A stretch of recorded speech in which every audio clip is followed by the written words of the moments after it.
diperagakan di separuh masa yang pertama. Antara dan penalti.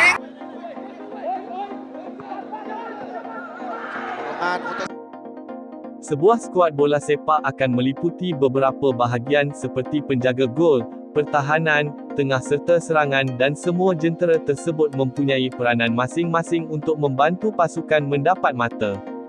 Antara semua bahagian tersebut, jentera serangan akan sering mendapat tumpuan, berikutan mereka yang akan merekodkan gol dan dianggap sebagai pemain penting untuk membantu pasukan berada pada kelompok tertinggi liga.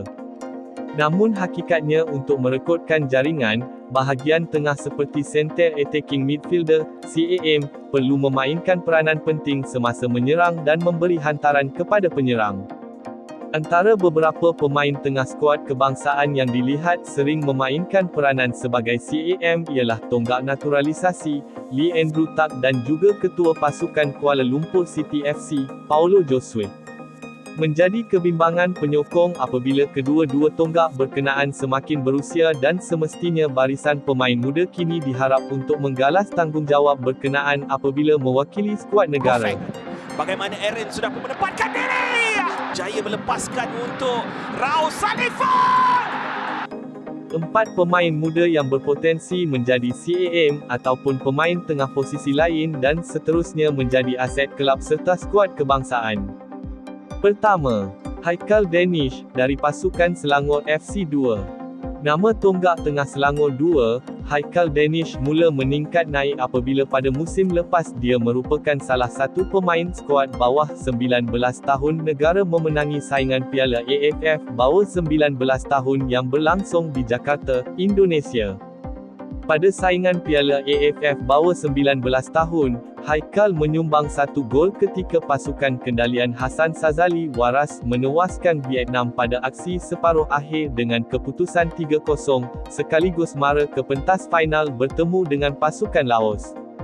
Selepas itu, bekas pemain Akademi Mokhtar Dahari, atau AMD, tersebut, juga mencuri perhatian apabila berjaya menarik perhatian kelab Luxembourg, Racing FC pada musim 2022 sebelum sah menandatangani Selangor FC 2. Baru-baru ini, meskipun beraksi untuk skuad simpanan Gergasi Merah, namun pemain berusia 18 tahun itu diberi peluang bermain bersama pemain pasukan utama seperti Faisal Halim menentang pasukan Indonesia Persiraja. Messi nombor 22 sedang bersiap sedia untuk dibawa masuk. Peluang di sini yang tidak offside untuk gol yang Kedua, Aisar Hadi, dari pasukan Johor Darul Takzim 2. Disifatkan bakal jadi jeneral tengah, Johor Darul Takzim pada suatu hari nanti, Aisar Hadi kini semakin mendapat peluang untuk membarisi skuad utama seperti pada saingan Piala Malaysia. Walaupun hanya diturunkan sebagai pemain gantian pada 2 aksi Piala Malaysia itu, pemain berusia 19 tahun itu berhasil menyumbang 1 jaringan gol ketika perlawanan pusingan kedua menentang Kelantan FC. Aisar antara wajah utama ketika skuad muda kebangsaan memenangi Piala AFF bawah 19, dan lebih mengagumkan apabila pemain berusia 20 tahun itu juga pernah dinobatkan sebagai pemain terbaik saingan tersebut. Oleh itu, tidak hairanlah jika ada penyokong yang berharap agar Idmat Aisar boleh membantu Harimau Muda negara mengharungi kelayakan Piala Asia bawah 23 di Thailand pada September. hantar ke dalam box, tandukan dan kali ini menjadi. Ketiga, Haikal Hakimi, dari pasukan Selangor FC 2. Selain Haikal Danish, Haikal Hakimi juga merupakan pemain kelahiran AMD, yang mana corak permainan berhasil mendapat tawaran ke pasukan pembangunan Selangor FC dan seterusnya dinaikkan pangkat ke skuad Selangor FC 2. Ketika bersama skuad simpanan Gergasi Merah, Haikal diberi kepercayaan beraksi dalam 15 perlawanan, 11 kali sebagai kesebelasan utama dalam 18 perlawanan Liga Perdana Malaysia pada musim lalu. Seperti dua pemain di atas, Haikal juga pemain penting Piala AFF bawah 19 tahun, dengan menjaringkan 2 gol menentang Kemboja di peringkat kumpulan, dan Vietnam di pusingan separuh akhir. Peluang untuk melancarkan gerakan balas, ada 2 lawan 1. Faisal Halim untuk Aaron Del Valje.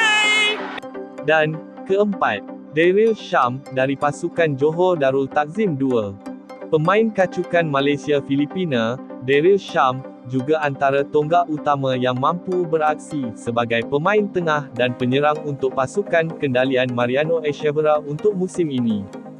Pada musim lepas, produk Akademi JDT itu mengejutkan penyokong tanah air apabila pernah tersenarai dalam penjaring terbanyak Liga Perdana dengan 9 jaringan gol berada di bawah penjaring Kuching City, Abu Kamara.